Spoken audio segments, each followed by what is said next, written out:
Dans cette nouvelle vidéo, nous allons voir ensemble un nouvel outil de la série Smart qui est le Smart Info. Donc le Smart Info, lui, s'active via le menu extra Smart Info.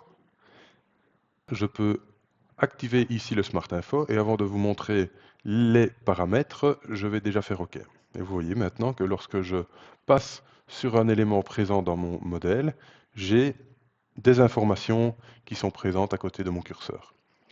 Donc si on regarde un peu plus en détail les configurations du Smart Info, on a ici la partie pièces où on va pouvoir mettre des valeurs suivant ces lignes. Ici, je veux le repère numérique, la face, profil, longueur, qualité. Voilà, il y a d'autres valeurs prédéfinies dans Bocad et on peut choisir ce que l'on souhaite voir. Ici, on retrouve les paramètres du texte et les paramètres du cadre qui se trouvent dans le modèle ici. On a la même chose pour les boulons et aussi pour les cordons de soudure. Ici, je vais demander de voir mon assemblage ici, par exemple. Voilà. Donc, lorsque je déplace mon curseur et que je passe sur un élément, vous voyez que ici, je suis sur la pièce.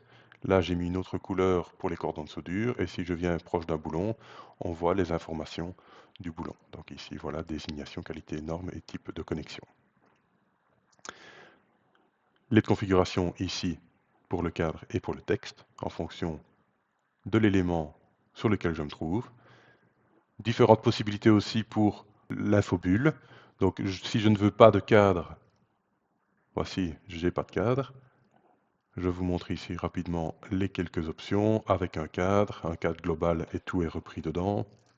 Ou alors, moi personnellement, c'est celui que je préfère avec un cadre par ligne.